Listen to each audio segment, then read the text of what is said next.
So mga kabisak, kumakain si Amay.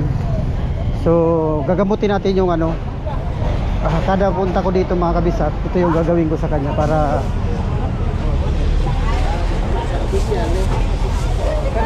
para magamot yung niya.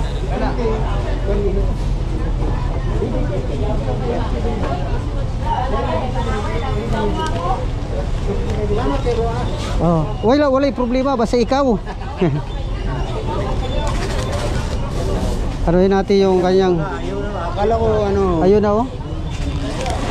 mawala na nga yan. Hindi ka bumalik. Hindi ka nito.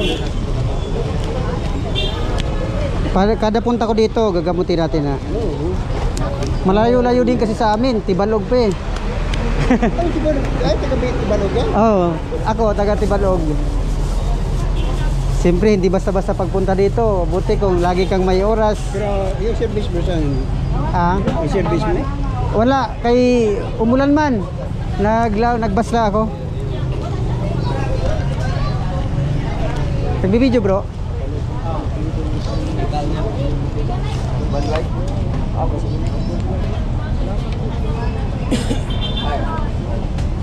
Ang nagtambala ba? Skin ko na. Skin fighter. Skin fight? Bro? Skin fighter. Skin fighter, right?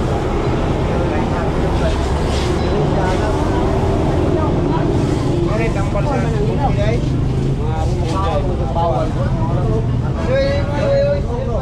Ha? Ano yun yung bro plan? Skin fighter.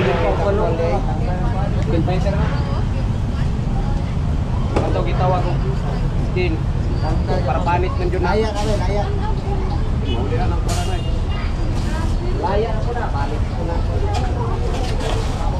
Skin ako. Ay, ikaw na. Ayaw ka balok. Ikaw man ba? Yan. Baboy.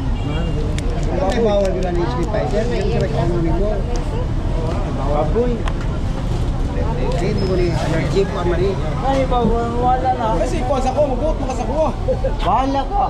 Boy. Wala na nakakuan. Utang. Maganda na yung kuan na. Datay sobra dia. Ano, pwede ang. Wag lang yung stutan. Maganda na yung kuan.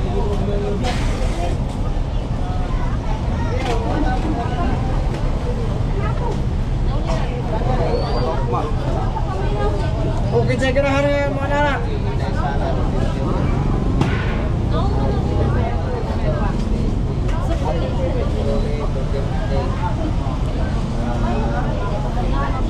Kabisak, binayaran ko si ate. Mayroon akong binigay na pera sa kanya para pag kumain siya, hindi na siya magbabayad, para maipon niya yung pera niya.